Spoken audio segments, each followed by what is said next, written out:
Welcome to the Explainer. Let's talk about a fundamental problem. No measurement is ever actually perfect. Okay, let's just get this out of the way. Every measurement you'll ever make is a little bit wrong. So if every single result has this margin of doubt, what do we do about it? How do we handle that? Well, first, we give that doubt a name. It's called uncertainty of measurement. Just think of it as give or take. Now, don't mix up uncertainty with error. An error is a straight-up mistake. Uncertainty, that's just unavoidable doubt. So, where does this doubt come from? Well, everywhere. The tool, the thing you're measuring, you, even the room. You know that old saying, measure thrice, cut once? That's all about repeating the measurement to build some confidence. And when your readings are all a little different, the average gives you your best shot at the true value.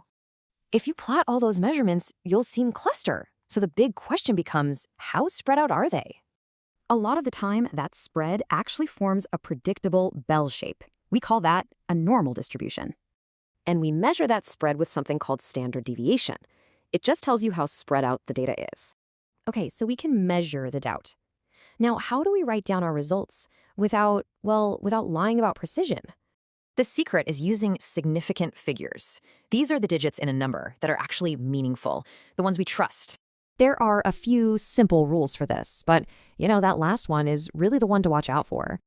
See, writing 1.20 is a huge statement. It's totally different from just 1.2. Those zeros mean you're really precise.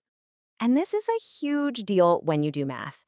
Your calculator has no clue about uncertainty. It's just not smart enough. When you multiply or divide, it's easy. Your answer can't be better than your worst measurement. That's the rule. But for adding and subtracting, the rule's different. Here, it's all about the decimal place, not counting figures.